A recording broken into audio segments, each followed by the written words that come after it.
శ్రీమాత్రే నమః. శుభోదయం అండి. అందరూ ఎలా ఉన్నారు? అమ్మ దయతో అందరూ బాగుండాలి అని కోరుకుంటూ ఈరోజు అమ్మ రోజు శుక్రవారము చక్కగా పూజ అయింది. ఈరోజు మనము మన బంగారు కంచి కామాక్షిదేవి దర్శనం చేసుకుందాము. అమ్మవారికి చక్కగా ఈరోజు కొత్త లెహంగాలా కట్టుకున్నానండి. ప్రతి శుక్రవారం కూడా నేను అమ్మవారికి బట్టలు మార్చుకుంటాను. అంటే గురువారం సాయంత్రం రోజే అమ్మవారికి కొత్త వస్త్రాలు వేసేసి వారం అంతా కూడా ఉంచేస్తానండి. చూడండి, అమ్మవారు భుజమ్మ తయారైపోయింది. 2 జళ్ళు వేసుకుని ఇటు అటు. ఈరోజు అమ్మ గురించి మంచి అమ్మ రోజు కాబట్టి మంచి మాటలు ఆ సర్వశక్తిమాయ గురించి మనం తెలుసుకుందామండి. మనం ఎన్ని నైవేద్యాలు పెట్టినా, ఎన్ని అలంకారాలు చేసినా, అమ్మకి ఎంత సేవ చేసినా సరే అదంతా కూడా అమ్మ ఇచ్చిన శక్తి వల్లే మనం చేయగలుగుతామండి. ఏదో నేను ఇన్ని అలంకారాలు చేసేసాను, ఇన్ని చీరలు కట్టాను, ఎప్పుడు ఇన్ని పూజలు చేశాను, ఇంత కాస్ట్ పెట్టి ఎప్పుడూ కూడా మన అమ్మవారి ముందు ఎలాంటి లెక్కలు వేసుకోకూడదండి. అమ్మ శక్తి ఇవ్వకపోతే మనం చేయగలవా అండి?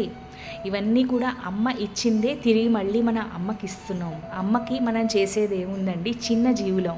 ఇవన్నీ కూడా ఈ అలంకారాలు, ఈ పూజలు కూడా మన సంతృప్తి కోసము, మన ఆనందం కోసం చేసుకుంటున్నామండి. అలానే నేను చేయొద్దు అనట్లేదు, కానీ ఇంత చేశాను అని ఎప్పుడూ కూడా గొప్పగా గర్వంగా మనము అస్సలు అనుకోకూడదు.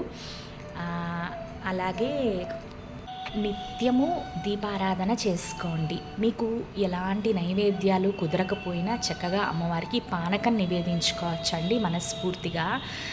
ఒక్కటి అండి, కూలిపాకలో ఉండేవాళ్ళు మంచినీళ్ళు సమర్పించిన, పెద్ద పెద్ద మేడల్లో ఉన్నవాళ్ళు పరవాణం సమర్పించిన భక్తి భావనలతో అమ్మవారు రెండూ ఒకేలా స్వీకరిస్తారండి.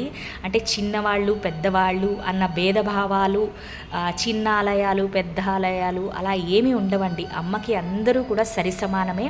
అదొక్కటి మనం గుర్తుంచుకుని నిత్యము ఇవన్నీ ఎందుకు చెప్తున్నాను అంటే, తప్పకుండా దీపారాధన చేసుకోండి. ఇంతే చేయాలని ఎక్కడా లేదు.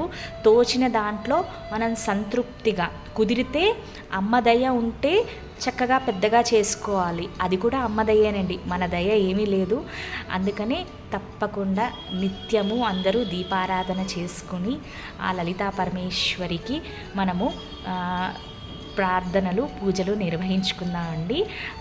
ఇంతేనండి అమ్మ గురించి మంచి మాటలు. చక్కగా అందరూ అమ్మకి పూజించుకొని అమ్మకి దగ్గర అవుదామండి. ఈ రోజుకింతే. రేపు 12 ఏప్రిల్ పౌర్ణమి అండి. అలాగే హనుమాన్ జయంతి, చైత్ర పౌర్ణమి రోజు తప్పకుండా అమ్మవారికి దీపారాధన చేసుకుని తోచిన నైవేద్యం పెట్టుకోండి. శ్రీమాత్రే నమః. సర్వం శ్రీ లలితార్పణమస్తు. Thank you so much.